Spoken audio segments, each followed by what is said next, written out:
Our next example of changing the subject of an equation is a little bit more complex.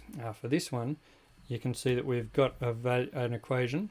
We're going to start with the equation 2t is equal to 2 pi times the square root of L over G. And we've got to make in this one G the subject. So that's going to be a little bit more tricky because we've somehow got to get this G here out all on its own. So the first thing I'm going to do is we can get the 2 pi over to the left hand side. So to do that we would divide the right hand side by 2 pi, which means we divide the left hand side by 2 pi. And so that's going to leave us with t over 2 pi.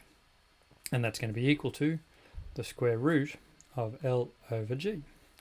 Now, what we can do to get rid of the square root sign is we can square both sides. So you'll remember that the inverse operation of a square root is to square something. So if I square both sides, we're going to square this side, we have to square this side. Remember that will be the whole fraction has to be squared. And so when we do that, we're going to end up with t squared over, now the 2 is going to square to become 4, and the pi will become pi squared. So we've got t squared over 4 pi squared, and that's going to be equal to L over G. Now, what we can do here is multiply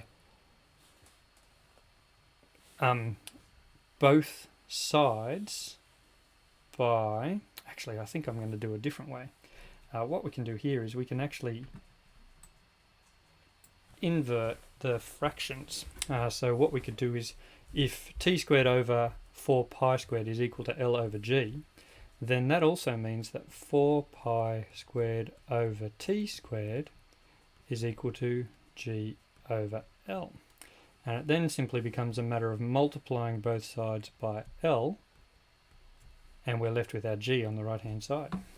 So then we're going to have, when we multiply both sides by L, we're going to end up with 4 pi squared L over t squared is equal to G.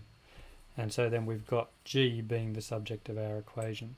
So you'll remember that if that is equal to G, then G is also equal to exactly the same equation. Alright, so that one's a little bit more complex than some of the previous ones you've looked at, but hopefully that video will help you out.